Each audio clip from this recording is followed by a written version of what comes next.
ओम जय जय जय नमोस्तु नमोस्तु नमोस्तु नमो रहंताणं नमो सिद्धाणं नमो ऐर्याणं नमो वज्रायाणं नमो लोये सवसाणं नमः समय साराय स्वानुभूत्या चकाशते चित्स्वभावाय भावाय सर्वभावान्तरच्छिदे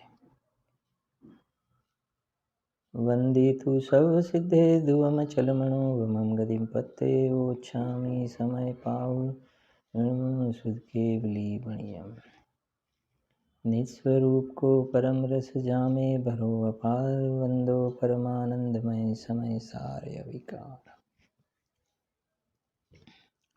अध्यात्म रसिक कविवर पंडित श्री बनारसी दास जी द्वारा रचित समयसार नाटक ग्रंथ में कर्ता कर्म क्रिया द्वार त्रीजा नंबर में एमां 3 छंद अपने पाठ करीशुं 10, 17 ने 33।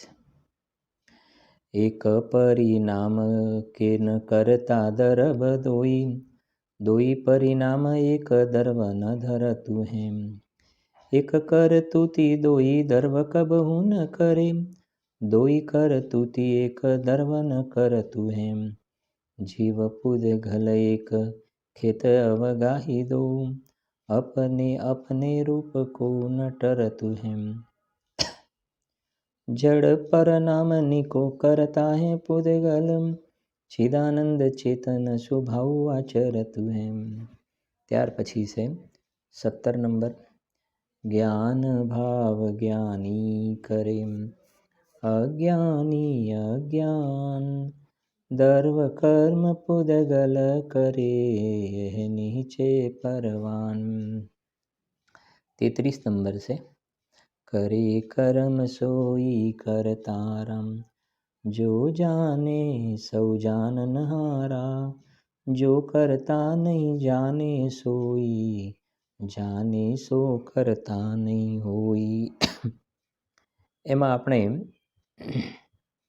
12 नंबरना छंद सुधी स्वाध्याय थयो छे। આપણે જે 13 નંબરનો છંદ છે એનો પાઠ કરી દઈએ। પહેલાં આપણે 13 નંબરનો છંદ શું કહે છે? Page number 76। ભેદ જ્ઞાનનું રહસ્ય મિથ્યા દ્રષ્ટિ નથી જાણતો એના ઉપરનું દ્રષ્ટાંત છે। કહેજો जैसे गज राज नाज घास के घरास करी, बच्छत सुभाय नहीं भिन्न रस लियो हेम। जैसे मतवारो नहीं जाने शिखर निस्वाद, जुंग में मगन कहे गौ दूध पियो हेम। तैसे मिथ्या दृष्टि जीव ज्ञान रूपी है सदैव, पग्यो पाप पुण्य सो सहज सुन्न हियो हेम। चेतन अचेतन दुहु को मिश्र पिंड लखी, एक मेक माने न विवेक कछु कियो हेम। हवे जो आ 13 नंबरनो छंद छे ने ए ग्रंथादिराज समयसार में आपणे बात करी हती। ग्रंथादिराज समयसार में 57 नंबरनो श्लोक है અને 56 નંબરનો શ્લોક અને 57 નંબરના શ્લોક વચ્ચે કુલ 11 ગાથા આવી છે। 87 થી શરૂ કરીને 97, 87 ટુ 97, 87 થી 97 ગાથા, 11 ગાથા વચ્ચે આવેલી છે। અને 56મો શ્લોક પૂરો થયો પછી 11 ગાથા અને પછી 57મો શ્લોક છે। એટલે એ જે 11 ગાથા છે એને આપણે થોડુંક સમજીને આગળ વધીશું। તો એમાં છેલ્લા સ્વાધ્યાયની અંદર આપણે 87 અને 88 બે ગાથાનો સ્વાધ્યાય કર્યો હતો।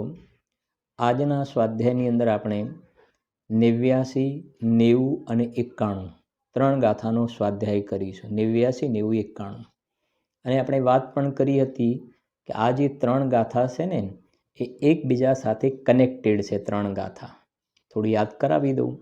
ત્રણેય ગાથાનો ભાવ જે ફર્સ્ટ વન ગાથા છે 89, 89 નંબરની ગાથા છે ને એમાં એ કહ્યું છે કે જીવ અહીંયા જે મોહ રાગ દ્વેષ રૂપે પરિણમે છે ને, મોહ રાગ દ્વેષ રૂપે પરિણમે છે તો એમાં નિમિત્ત કોણ છે? મોહ રાગ દ્વેષ રૂપે પરિણમે છે, એમાં નિમિત્ત કોણ છે? તો જૂના કર્મનો ઉદય.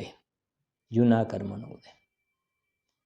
તો 89 નંબરની ગાથામાં જૂના કર્મને આગળ કરીને વાત કરી છે.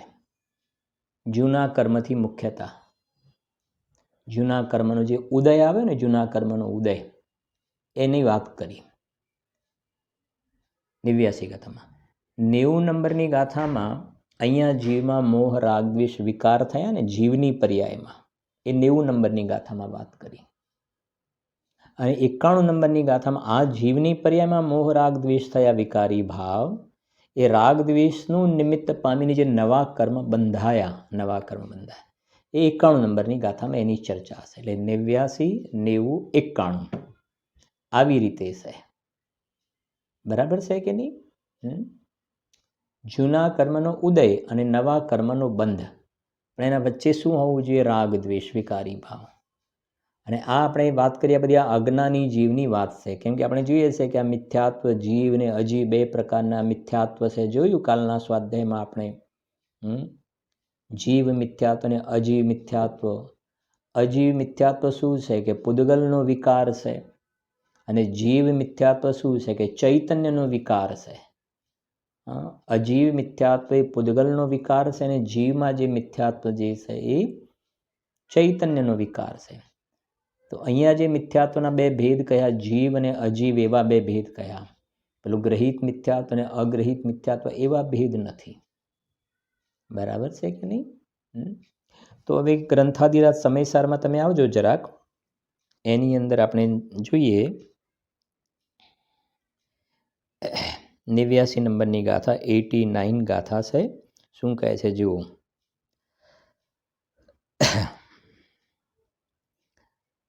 પેજ નંબર છે મારામાં 163. શું કહે છે? હવે ફરી પૂછે છે કે મિથ્યા દર્શન આદિ, સાંભળજો, હવે ફરી પૂછે છે કે મિથ્યા દર્શન આદિ ચૈતન્ય પરિણામનો વિકાર ક્યાંથી થયો? આ આત્મામાં આ મોહ રાગ દ્વેષનો જે પર્યાયમાં વિકાર થયો, ક્યાંથી થયો? એનું સમાધાન. થયો ક્યાં? પહેલાં નક્કી કર્યું. થયો ક્યાં? કહ્યું ને ચૈતન્ય પરિણામનો વિકાર. તો ચૈતન્યમાં જે રાગ દ્વેષ થયા, એ ચિદ વિકાર થયો ક્યાંથી? તો ગાથાનો પાઠ કરીએ જો.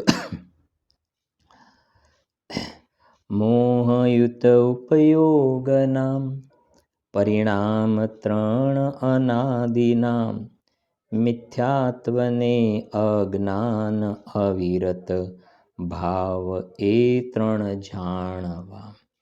ગાથાનો ભાવ સમજજો. અહીં લખ્યું ને મોહયુત ઉપયોગના. મોહ પછી યુત શબ્દ છે ને, યુત. તો યુત એટલે મોહયુક્ત. મોહયુક્ત ઉપયોગના. મોહયુત એટલે મોહયુક્ત. તમે નીચે ગાથાર્થ જુઓ. ગાથાર્થ લખ્યું છે ને મોહયુક્તસ્ય. કેમ કે મૂળ ઉપર સંસ્કૃતમાં પ્રાકૃતમાં જોશો ને, સંસ્કૃત પ્રાકૃતમાં જોશો તો ત્યાં જોશો મોહયુક્તસ્ય. બરાબર. હવે જુઓ ગાથામાં મોહયુક્ત ઉપયોગના એટલે જુઓ અનાદિથી, ગાથાર્થ અનાદિથી મોહયુક્ત હોવાથી. આનો અર્થ કરી દઈએ આપણે જરાક. મોહયુક્ત હોવાથી એટલે અહીંયા જે મોહ શબ્દ આવ્યો ને, મોહયુક્ત, અનાદિથી મોહયુક્ત હોવાથી, એટલે મોહ કહેતા મોહ કર્મનો ઉદય. મોહ કહેતા જીવમાં મોહ રાગ દ્વેષ થાય છે એ નહીં. મોહનીય કર્મનો ઉદય, જડ કર્મનો, પૂદગલનો વિકાર, અજીવ, એ અનાદિથી આ મોહનીય કર્મનો ઉદય છે. બહારમાં મોહનીય કર્મનો ઉદય અનાદિથી છે જીવને. અનાદિથી મોહનીય કર્મનો ઉદય છે. અને અનાદિથી આ જીવ એની સાથે જોડાય છે. વાત સમજાય? અનાદિથી આ બાજુ મોહ કર્મનો ઉદય છે અને આ જીવ અંદર આની સાથે જોડાય છે. પોતાના ભગવાન આત્મા સાથે અનાદિથી જોડાણ કર્યું જ નથી એને. એની સાથે શુદ્ધાત્મા સાથે આ અનાદિથી જીવે જોડાણ જ નથી કર્યું. સમજાય છે કે નહીં? એને સમજે ને કે એને કઈ પાર્ટીને વોટ આપ્યો છે? જડને વોટ આપ્યો છે, ચૈતન્યને વોટ જ નથી આપ્યો. એની સાથે જોડાણ છે, એની ફ્રેન્ડશીપ કરેલી છે. નથી કહેતા એટલે જેવો સંગ એવો રંગ, એવું કહેવાય, જેવો સંગ એવો રંગ. તો એ જડ કર્મનો સંગ કર્યો છે અનાદિથી જીવે, એટલે એના ફળમાં જીવ 4 ગતિમાં રખડે છે. હવે સમજો બહુ ગાથામાં શું કહેવા માગે છે. મોહ છે ને, અનાદિથી મોહયુક્ત હોવાથી, સમજી ગયા ને, એટલે આ બાજુ મોહ કર્મનો ઉદય અને જીવ એ બાજુ જોડાયો, એટલે એનું નામ મોહયુક્ત હોવાથી ઉપયોગના, હવે સમજો પેલી બાજુ જોડાયું ને, એ બાજુ જોડાયું તો અહીંયા શું થયું? જીવમાં અનાદિથી મોહયુક્ત હોવાથી ઉપયોગના અનાદિથી માંડીને, અનાદય શબ્દ છે ને, અનાદિથી માંડીને, હવે જીવમાં આ બાજુથી અનાદિથી મોહનીય કર્મનો ઉદય, અનાદિથી મોહનીય કર્મનો ઉદય, અને આ એની સાથે જોડાયું છે. તો જીવની પર્યાયમાં અનાદિથી શું છે? તો અનાદિથી ઉપયોગના અનાદિથી માંડીને 3 પરિણામ છે. ઉપયોગની અંદર મિથ્યા દર્શન, અજ્ઞાન, અવિરતિ એ ભાવો જોવામાં આવે છે. સમજાય છે કે ને? મિથ્યા દર્શન, અજ્ઞાન, અવિરતિ, મિથ્યા દર્શન, મિથ્યા જ્ઞાન, મિથ્યા ચારિત્ર. એ કહે છે કે એ પરિણામ જોવામાં આવે છે અહીંયા આગળ પર્યાયમાં, જીવની પર્યાયમાં. અનાદિથી પર્યાયની અંદર મિથ્યા દર્શન, અજ્ઞાન, અવિરતિ છે. કેમ? સમજો કે છે પોતાનું અશુદ્ધ ઉપાદાન, છે પોતાનો વાંક, પણ જોડાણ આ બાજુ જોવામાં આવે તો અનાદિથી મોહ કર્મના ઉદય સાથે જોડાયો છે. લક્ષ એ બાજુ જોડાયો, દેટ મીન્સ એ બાજુ લક્ષ કર્યું છે એને. એની અંદર એકત્વ બુદ્ધિ, સ્વામિત્વ બુદ્ધિ કરી છે. એ કહે, સાંભળજો, અનાદિથી મોહયુક્ત હોવાથી ઉપયોગના અનાદિથી માંડીને 3 પરિણામ છે. 3 પરિણામ છે, અનાદિથી 3 પરિણામ છે. તે મિથ્યાત્વ, અજ્ઞાન અને અવિરતિ ભાવ એ 3 જાણવા. એટલે અહીંયા જીવની પર્યાયમાં અનાદિથી મિથ્યાત્વ, અજ્ઞાન અને અવિરતિ છે. બરાબર? હવે એ વાતને તમે ભાવાર્થમાં જો એટલે સ્પષ્ટ થઈ જશે, એકદમ ક્લિયર. સાંભળજો. આત્માના ઉપયોગમાં શું કહે છે? આત્માના ઉપયોગમાં આ 3 પ્રકારનો પરિણામ વિકાર, સમજે ને? આત્માના ઉપયોગમાં આ 3 પ્રકારનો પરિણામ વિકાર, સમજાય? આચરણની મુખ્યતાથી કહીએ ને, જે જાણવા દેખવાનો વ્યાપાર છે એ ચૂકી ગયો, અને પરની સાથે એકત્વ મમત્વ એ બાજુ ઢળી ગયો ને, તો પર્યાયની અંદર ખોટું આચરણ થઈ ગયું, મિથ્યાત્વ, અજ્ઞાન, અવિરતિ. કે આત્માના ઉપયોગમાં આ 3 પ્રકારનો પરિણામ વિકાર, હવે સાંભળજો, અનાદિ કર્મના નિમિત્તથી છે. અનાદિ કર્મના નિમિત્તથી છે. એટલે આપણે મેં 3 પોઈન્ટ કહ્યા હતા ને, 3 ગાથામાં.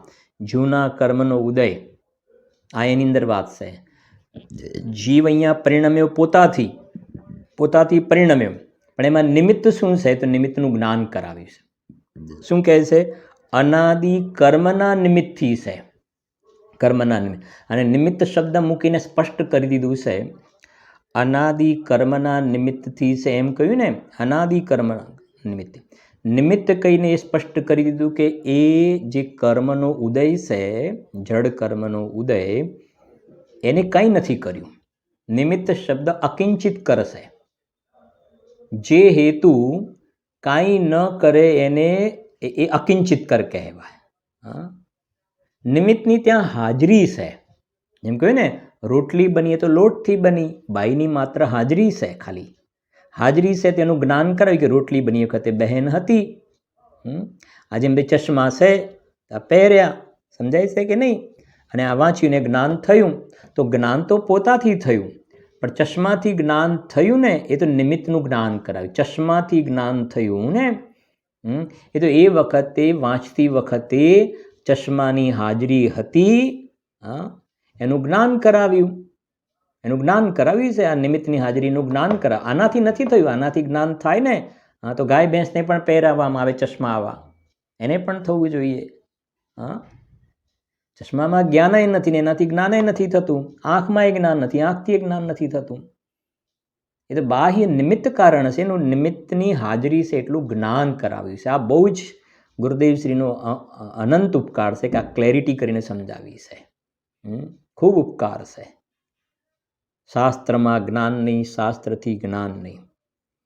ચશ્મામાં જ્ઞાન નહીં, ચશ્માથી જ્ઞાન નહીં. આંખમાં જ્ઞાન નહીં, આંખથી જ્ઞાન નહીં. આવી રીતે જ્ઞાનાવરણ કર્મનો ક્ષયોપશમ બહારમાં, એમાં જ્ઞાન નહીં. જડ કર્મમાં જ્ઞાન નહીં ને કર્મથી જ્ઞાન નહીં. કર્મમાં જ્ઞાન નહીં અને કર્મથી જ્ઞાન નહીં. જ્ઞાનાવરણ કર્મનો ક્ષયોપશમ થયો માટે જ્ઞાન થયું. એ તો કર્મનો ક્ષયોપશમ, એ તો વ્યવહારથી નિમિત્તનું જ્ઞાન કરાવવા કથન કર્યું છે. જ્ઞાન તો એ વખતે પર્યાયની એ સમયની યોગ્યતા હતી. આ જણાય કે આ જણાય એવી જાતિની યોગ્યતા હતી. હા, ખ્યાલ આવે છે? તો સમજો બરાબર. આ ખાસ અગત્યનો મુદ્દો છે. આ આત્માના ઉપયોગમાં આ 3 પ્રકારનો પરિણામ વિકાર અનાદિ કર્મના નિમિત્તથી છે. કર્મના નિમિત્તથી છે એટલે 50% કર્મના ને 50% ઉપાદાનને એવું નહીં. નિમિત્ત કહેતા એના નિમિત્તમાં જ રહ્યું, નિમિત્તના ઘરમાં રહ્યું. 100% નિમિત્તના નિમિત્તમાં, એ ઉપાદાનમાં કાંઈ ના કરે. બરાબર. પણ એટલી વાત ચોક્કસ છે કે અહીંયા જ્યારે રાગદ્વેષ રૂપે પરિણમ્યો ને એ વખતે ત્યાં અહીંયા મિથ્યાત્વના પરિણામ થયા, તો ત્યાં બહારમાં દર્શન મોહ કર્મની હાજરી હશે. ત્યાં અહીંયા જીવ રાગદ્વેષ રૂપે પરિણમે એ વખતે ત્યાં કર્મની, જડ કર્મની હાજરી જોવામાં આવશે. રાગદ્વેષ રૂપે પરિણમે ને જડ કર્મની બહારમાં હાજરી નહીં હોય એમ નહીં જોવામાં આવે. જો એ વખતે જડ કર્મની હાજરી ના હોય ને તો આ રાગદ્વેષ એ જીવનો સ્વભાવ થઈ જાય. સમજાય છે કે નહીં? જેમ જ્યારે જીવ સિદ્ધ દશા પ્રાપ્ત થાય, ને ભગવાન બની જાય, તો વિતરાગ દશા થઈ ગઈ ને, રાગદ્વેષની જગ્યાએ વિતરાગ દશા થઈ ગઈ, તો આ બાજુ જડ કર્મ નીકળી ગયા. જડ કર્મની હાજરી નહીં જોવામાં આવે. એ નિમિત્ત નૈમિત્તિક સંબંધ છે, કરતા કર્મ નથી. અહીંયા જીવની પર્યાયમાં રાગદ્વેષ હશે તો બહારમાં કર્મનો સંબંધ હશે, એની હાજરી જોવામાં આવશે ત્યાં આગળ. એ કર્મની હાજરી જ્ઞાન કરાવે છે ને કે અંદરમાં જીવની પર્યાયની અંદર હજુ અશુદ્ધતા, અલ્પજ્ઞતા, એ કંઈ કચાશ છે એનું જ્ઞાન કરાવે છે. બરાબર છે કે નહીં? જેમ થર્મોમીટરથી તાવ માપવામાં આવે, ને તો થર્મોમીટરમાં તાવ નથી, પણ થર્મોમીટર તાવનું શું કરાવે છે? જ્ઞાન કરાવે છે. અત્યારે તો બધા ઓક્સીમીટર પણ વાપરતા થઈ ગયા ને. સમજાય છે ને? તો ઓક્સિજન લેવલ, ઓક્સીમીટરમાં હોય છે, ઓક્સિજન લેવલ એમાં હોય છે, ઓક્સિજન તો અહીંયા હોય છે, પણ એનું શું કરાવે છે? જ્ઞાન. જ્ઞાપક હેતુ પણ એને કહેવાય છે. એક કારક હેતુ, એક જ્ઞાપક હેતુ હશે તો પછી ક્યારેક ચર્ચા કરીશું એની પણ. અહીંયા ઓક્સિજનનું લેવલ આવું છે, એનું માત્ર એને જ્ઞાન કરાવ્યું છે. ખ્યાલ આવે છે કે નહીં? જુઓ, એટલે અહીંયા એ કહે છે કર્મ કંઈ કરાવે નહીં, કર્મ બિચારે કોણ, ભૂલ મેરી અધિકાઈ. હવે નિમિત્તનું જ્ઞાન કરાવ્યું તો જીવો વાત સમજતા નથી. અને ના પણ લખ્યું છે અંદરમાં, એનો મિનિંગ સમજવો જોઈએ ને. કહેવા શું માગે છે, ઇન્ટેન્શન શું છે કહેવાનું, અભિપ્રાય, આશય શું છે કહેવાનો આશય સમજવો જોઈએ. જગતમાં પણ કોઈ વ્યક્તિ કોઈ કહેવાનો આશય ના સમજે ને તો ઘણી ગડબડ થતી જોવામાં આવે છે. કે ભાઈ અમારું કહેવાનો આશય આવું નહોતું, અમે તો તમારા વેલવિશર છીએ, અમે તમારા હિતેચ્છુ છીએ, અમારો કહેવાનો આશય બિલકુલ આવો નહોતો. તમે અમારો કહેવાનો ભાવ સમજો. પડોશીનો છોકરો ક્યાંક ઉપર ચડતો હતો ને, તો આપણે કહ્યું કે અલા પડીશ તો મરીશ, તો બાજુવાળા બહેન ઝઘડવા માટે આવી ગયા. તમે મારા છોકરાને મરવાનું કેમ કહ્યું? પડીશ તો મરીશ, મરવાનું કેમ કહ્યું મારા છોકરાને? કેમ મરવાનું બોલ્યા જ કેમ એવું? અલા અમારો ભાવ એ હતો કે પડીશ તો તું મરી જઈશ, તો અમારો ભાવ તો એ હતો કે ભાઈ તું આવી ચેષ્ટા ના કર. અમે તો સમજાય છે કે ને, અમે મરવાનું છે એને વાગે એ પણ અમારી ભાવના નથી, પણ અમે ભાવના ના સમજે કે આવું બોલ્યા જ કેમ, આવું બોલ્યા જ કેમ. સમજાય છે કે નહીં? હા, જો એક બીજી પણ વાત આવે ને, ગુરુદેવ શ્રી કહે છે કજિયાખોર છોકરો હોય ને બધે કજિયો જ કરે. અમુકનું તો કામ જ એવું હોય છે કે લડવું, બસ કજિયો કરવો. ગુરુદેવ ખૂબ કહે છે. નિમિત્ત ઉપાદાનની વાત હોય તો એમાં ઝઘડો શોધી કાઢે, નિશ્ચય વ્યવહારની વાતમાં ઊંધું શોધી કાઢે, ક્રમબદ્ધ પર્યાયમાં પણ ઊંધું શોધે. કેમ કે એને વાત ક્રમબદ્ધ પર્યાય, નિમિત્ત ઉપાદાન, નિશ્ચય વ્યવહાર, ભગવાનના સર્વજ્ઞ ભગવાનના સિદ્ધાંતો સાથે નથી. મૂળ એનો નેચર કજિયાખોર ઝઘડાળું નેચર છે. એના માટે ગુરુદેવ શ્રી બહુ સરસ દ્રષ્ટાંત આપતા. હમણાં જ આવ્યું હતું સ્વાધ્યાયની અંદર. પહેલાંના જમાનાના દ્રષ્ટાંત છે ને, 5-6 છોકરાઓ ઘરમાં હોય. અત્યારે તો ક્યાં એવો પ્રશ્ન છે? 5-6 છોકરાઓ ઘરમાં હોય અને બાપુજી પેલું સકરટીટી લાવ્યા હોય ને, મોટી તરબૂચ સકરટીટી મોટી લાવ્યા હોય, તરબૂચ સકરટીટી જે લાવ્યા હોય ને, તો પછી એની જે બધી ચીરી કરે ને, આમ 6 ચીરી કરી અને એમાં પેલું ઝઘડાળું હોય ને, એને પહેલાં બોલ તારે કઈ ચીરી જોઈએ છે? એમાંથી 6 પીસ કરે, તમારે જે જોઈએ લઈ લે. કેમ કે એમાં શું થાય, ગુરુદેવ બહુ સરસ સમજાવીને એ વાતને, કે જે વચ્ચેવાળી હોય ને એ આમ લાંબી મોટી હોય, લાંબી મોટી હોય, પણ હોય આમ પાતળી હોય, પણ આમ લાંબી હોય. અને પાછળવાળી હોય ને એ આમ નાની હોય, પણ આમ થોડી જાડી. આમ નાની પણ આમ થોડી જાડી હોય. તો બધામાં સરખો જ માવો તો બધામાં સરખો જ હોય. પણ જો પેલાને છેલ્લી આપવામાં આવે ને, પેલો ઝઘડાળું છે એને જો છેલ્લી આપવામાં આવે, તો જો મોટી આપવામાં આવે ને, મોટી આપવામાં આવે તો પછી પેલાને જોજો કે એની તો જાડી ચીરી છે, મારી તો એકદમ પાતળી છે, એનો ઝઘડો કરે. મારી તો પાતળી છે, એની જાડી છે. હવે જો એને બીજા દિવસે જાડી ચીરી આપવામાં આવે, જાડો ભાગ, તો એ શું કહે છે? એને તો તમે મોટી આપી, લાંબી આપીને મારે તો નાની છે. સમજીએ ને ભાઈ? વસ્તુ તો પેલી લાંબી છે પણ પાતળી છે, અને આ જાડી છે, ટૂંકી છે પણ જાડી છે. વસ્તુ તો બંનેમાં સરખું જ છે. પણ ના, ખ્યાલ આવે કે ના? એનું નેચર એવું છે. અને આ વાત તો ગુરુદેવ સંપ્રદાયથી કહેતા આવ્યા, કે અમે સંપ્રદાયમાં હતા ત્યારનો આ ઝઘડો છે. કર્મથી વિકાર, કર્મથી વિકાર, કર્મથી વિકાર. બિલકુલ ખોટી વાત છે. કર્મથી વિકારનો પ્રશ્ન જ નથી. જીવ વિકાર રૂપે પણ સ્વતંત્ર પરિણમે છે અને વિતરાગતા રૂપે પણ સ્વયં પોતાના ઉપાદાનથી પરિણમે છે. કર્મનો કાંઈ રોલ નથી. કર્મના રોલ કર્મમાં પૂદગલનો વિકાર છે. એ કહે, સાંભળજો, આત્માના ઉપયોગમાં આ 3 પ્રકારનો પરિણામ વિકાર અનાદિ કર્મના નિમિત્તથી છે. કર્મના નિમિત્તથી છે પોતાનામાં પોતાથી, એમાં કર્મ નિમિત્ત છે. હવે સાંભળજો, એમ નથી કે પહેલાં એ શુદ્ધ જ હતો. પહેલાં શુદ્ધ જ હતો આત્મા, અને પહેલાં શુદ્ધ હતો તો એનો મતલબ પહેલાં કર્મ હતા જ નહીં બહારમાં, નિમિત્ત રૂપે કર્મ નહોતા. અને અહીંયા જીવમાં રાગ દ્વેષ પણ નહોતો. બરાબર સમજો? પહેલાં શુદ્ધ હતો એટલે પહેલાં સિદ્ધ હતો, પહેલાં સિદ્ધ હતો એટલે અહીંયા રાગ દ્વેષ પણ નહોતા. શું સાંભળજો, એમ નથી કે પહેલાં એ શુદ્ધ જ હતો અને હવે તેમાં નવો પરિણામ વિકાર થયો છે. પહેલાં શુદ્ધ હતો અને નવો પરિણામ વિકાર થયો છે. જો એમ હોય તો સિદ્ધોને પણ નવો પરિણામ વિકાર થવો જોઈએ. ન્યાય સમજો, પંડિતજી સાહેબે કેટલી સ્પષ્ટ કરી છે. શું કહેવા માંગે છે? ફરી સાંભળજો ધ્યાનથી. એમ નથી કે પહેલાં આટલી વાત સાંભળી લો.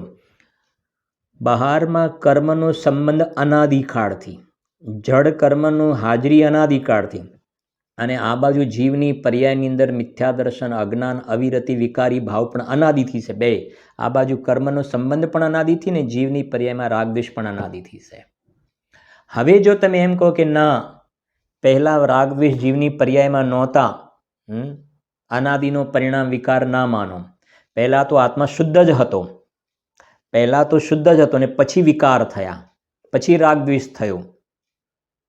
એવું માનો તો શું દોષ આવશે સમજજો. પહેલાં આત્મા શુદ્ધ હતો અને પછી વિકારી થયો, રાગી દ્વેષી થયો. એનો મતલબ પહેલાં આત્મા સિદ્ધ હતો અને પછી રાગ દ્વેષ થયા. તો પછી પ્રોબ્લેમ શું થશે કે અત્યારે જેટલા સિદ્ધ ભગવાન છે ને, જેટલા સિદ્ધ ભગવાન, એમને પણ પાછું ભવિષ્યમાં ક્યારે રાગ દ્વેષ થઈ શકે? કેમ કે તમે કહો છો કે પહેલાં શુદ્ધ હતો અને પછી રાગ દ્વેષ થયા, તો એ શુદ્ધ છે, એમને પછી રાગ દ્વેષ થઈ શકે. બહુ સરસ, હા, બહુ સરસ લોજિક, અને લોજિક કહેવાય. આ સર્વજ્ઞ ભગવાનની કોર્ટના રૂલ છે આ બધા.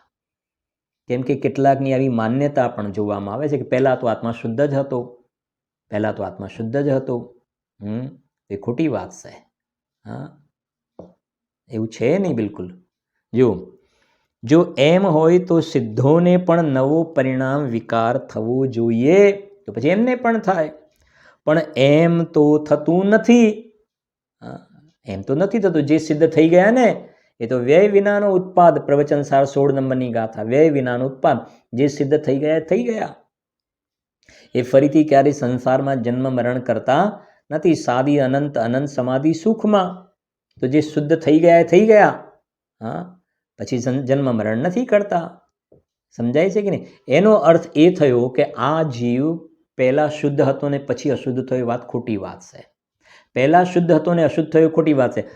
આ જીવને અશુદ્ધતા અનાદિથી છે. અશુદ્ધતા ક્યારથી છે? પર્યાયમાં અનાદિથી છે. અને અનાદિથી અશુદ્ધતા છે તો એ કહે છે કે એમાં નિમિત્ત કોણ છે? તો જૂના કર્મનો ઉદય. અનાદિથી જે કર્મનો સંબંધ છે ને, અનાદિથી કર્મનો સંબંધ જે છે એ એમાં નિમિત્તભૂત કારણ છે. ખ્યાલ આવે છે કે નહીં? તો કર્મ જે છે રાગ દ્વેષ રૂપે પરિણમે છે, એમાં નિમિત્ત કર્મ છે. હવે એના પછીની ગાથા સાંભળજો. હા, એમ માટે તે અનાદિથી છે એમ જાણવું.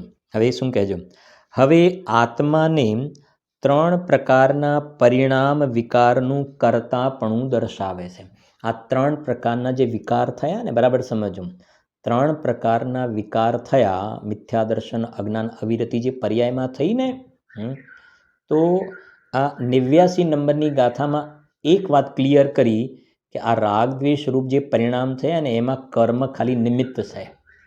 એટલે તમે કર્મના 50% ને જીવના 50% એવું માનતા નહીં. એક તો પહેલું આટલું ક્લિયર કરી દીધું. એક બિલકુલ કોન્ક્રીટ કરતા જાય છે વાતને. કર્મનો એમાં કોઈ રોલ નથી. જો કોઈ કર્મનો માને તો એ ગાથા 89 નંબરની ગાથા એની ક્લેરિટી માટે કે કર્મ નિમિત્ત છે. કર્મ નિમિત્ત છે ખાલી, એ ક્લિયર કરાવી દીધું.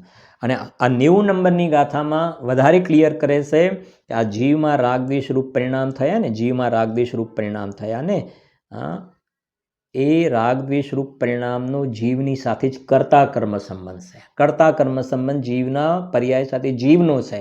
કર્મનું કાંઈ નથી ત્યાં આગળ. કર્મ તો એમાં નિમિત્ત છે. તો 89 નંબર ગાથામાં નિમિત્તનું જ્ઞાન કરાવ્યું.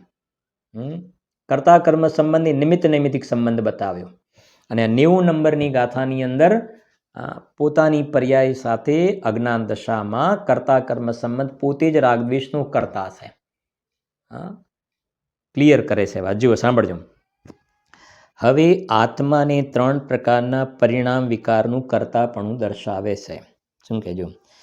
એનાથી છે ઉપયોગ 3 વિધ, શુદ્ધ નિર્મળ ભાવ જે.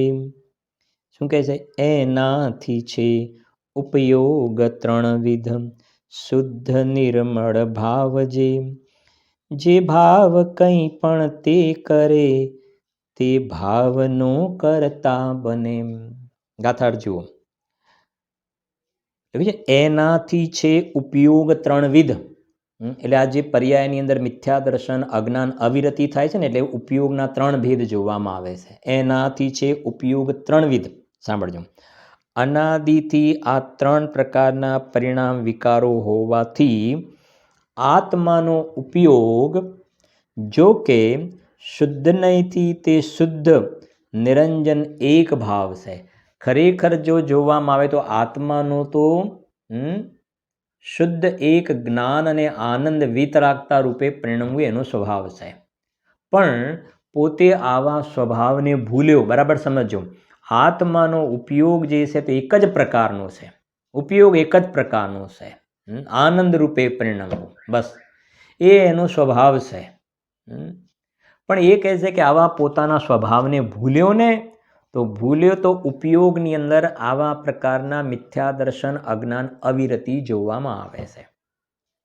પોતે એક રૂપ હોવા છતાં, ઉપયોગ એક રૂપ હોવા છતાં આવા પોતાના સ્વભાવને ભૂલ્યો તો પર્યાયની અંદર આ ત્રણ પ્રકારનો પરિણામ વિકાર જોવામાં આવે છે.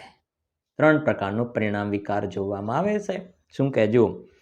આત્માનો ઉપયોગ જો કે શુદ્ધ નહીંથી તે શુદ્ધ નિરંજન એક ભાવ છે, તો પણ ત્રણ પ્રકારનો થયો થકો તે ઉપયોગ જે વિકારી ભાવને પોતે કરે છે પર્યાયમાં, તે ભાવનો તે કરતા થાય છે, તે ભાવનો તે કરતા થાય.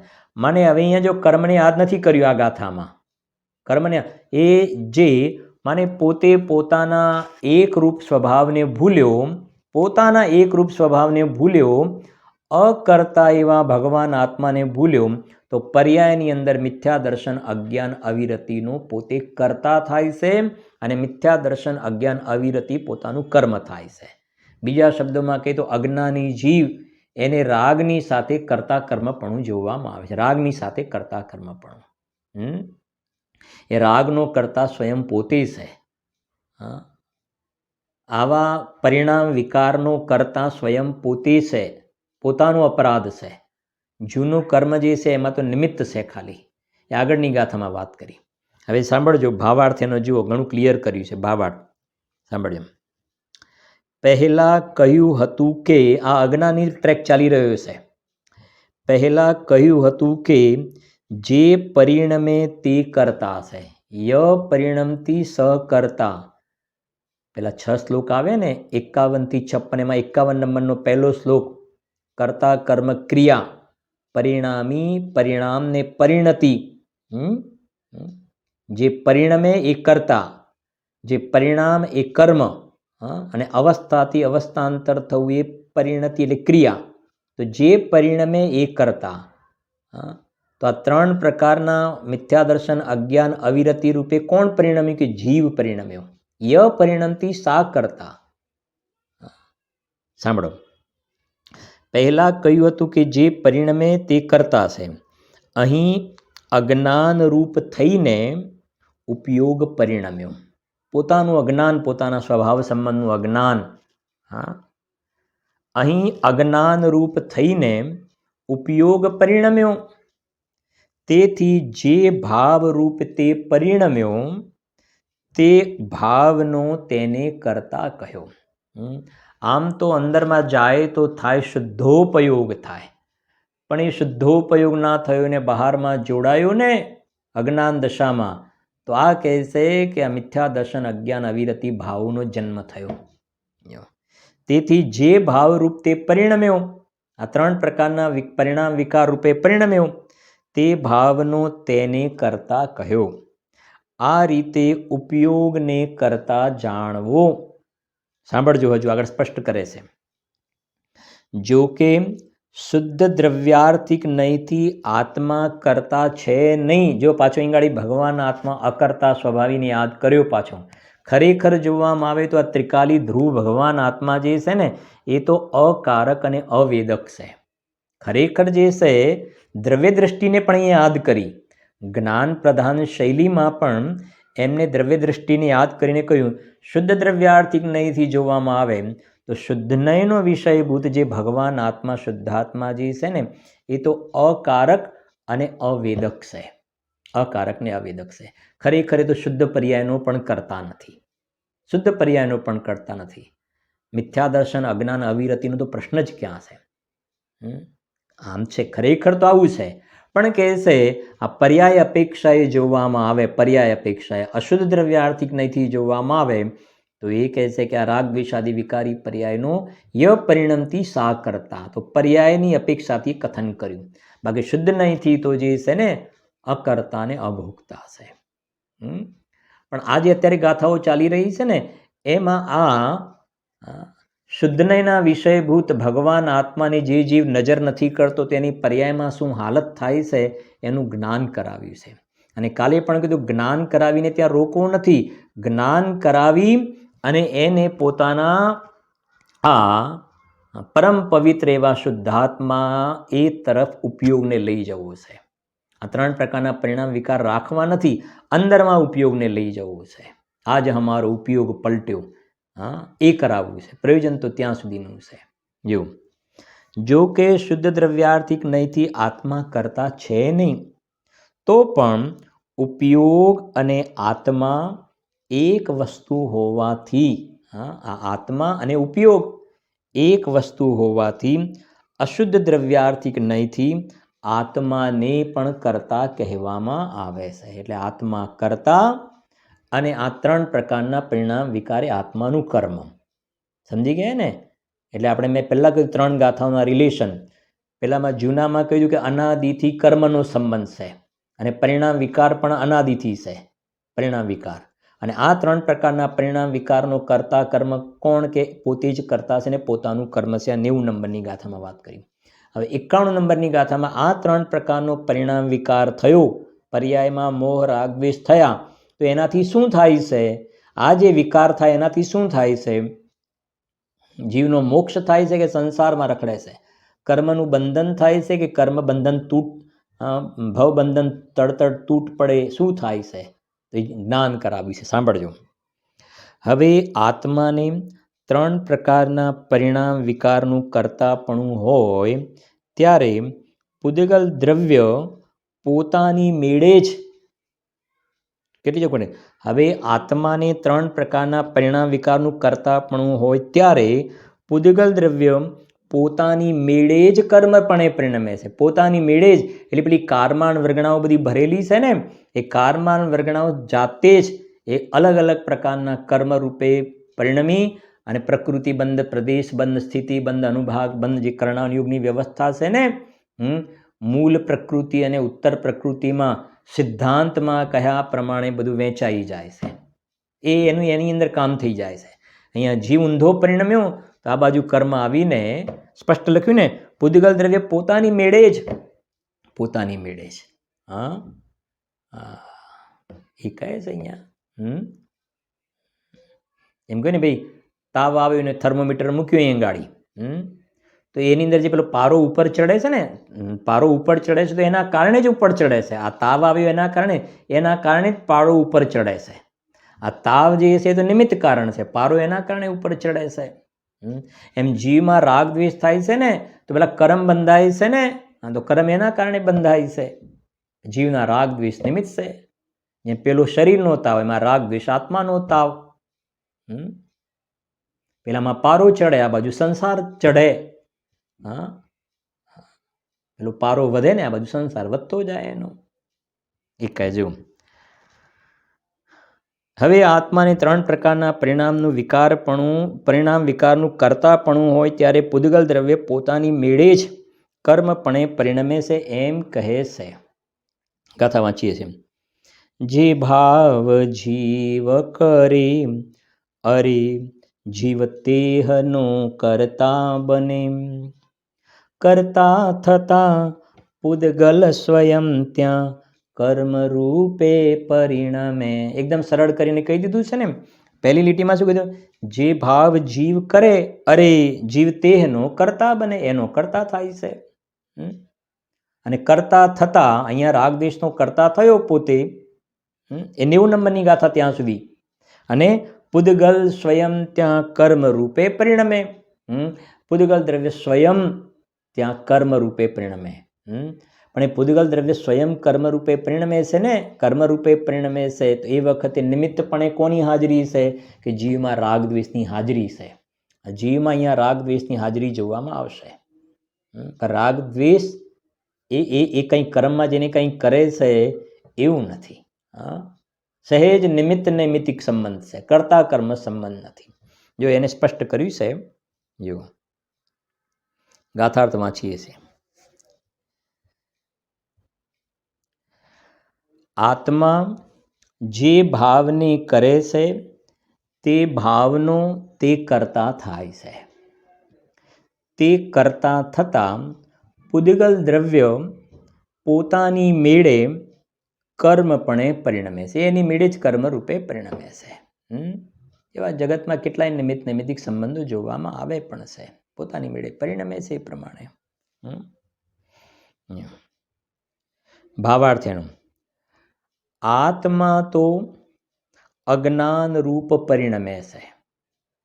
કોઈ સાથે મમત્વ કરે છે, કોઈ સાથે રાગ કરે છે, કોઈ સાથે દ્વેષ કરે છે. તે ભાવોનો પોતે કરતા થાય છે.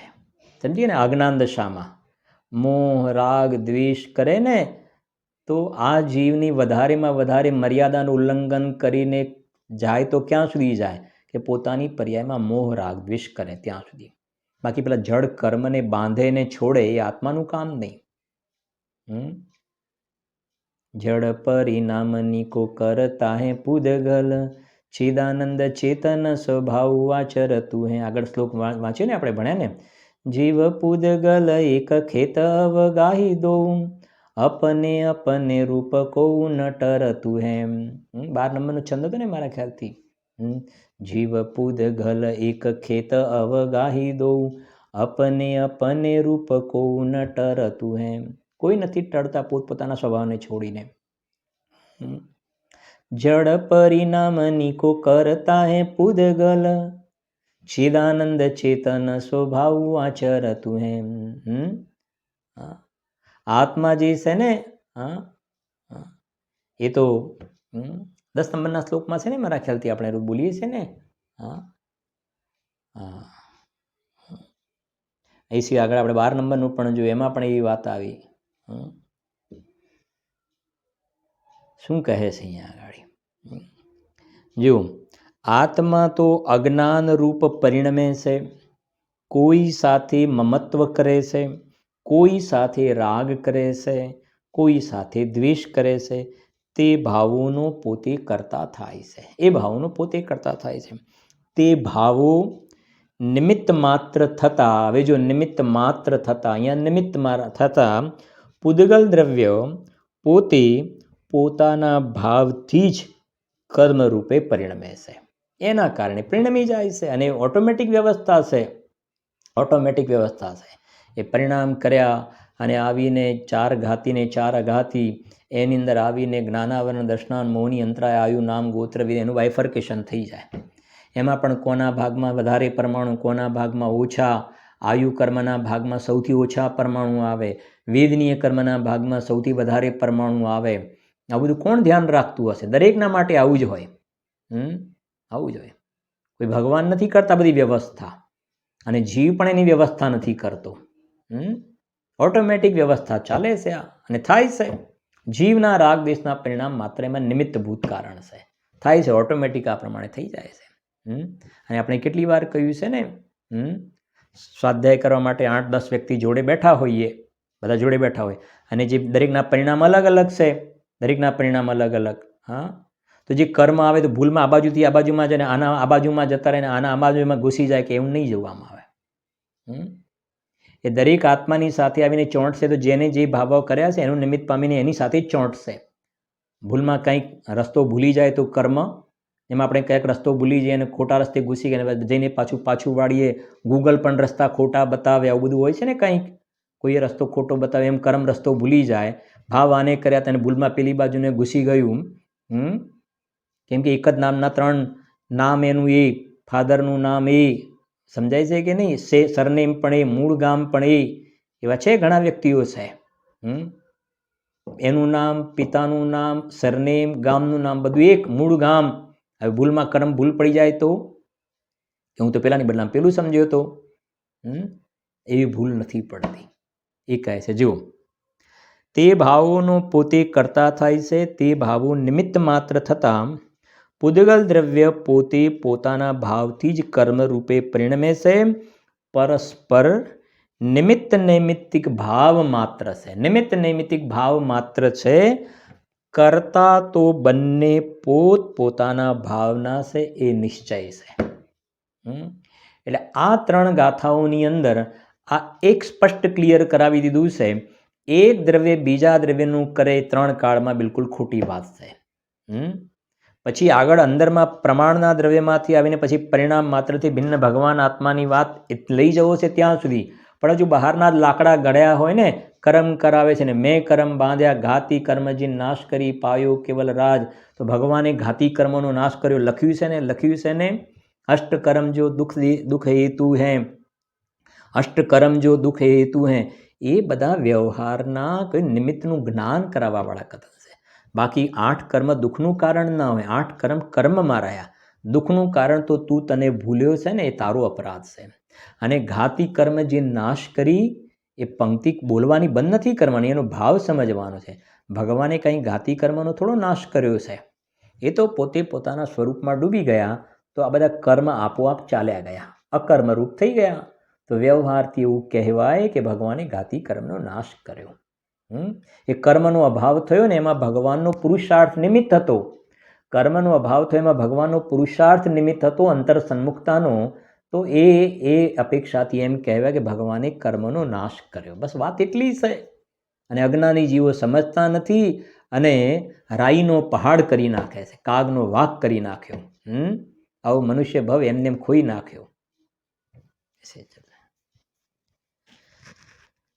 निज निधि निज में बताई यह अनंत उपकार है, उसके लिए जिन वाणी माँ को वंदना शत बार है, वंदना शत बार है.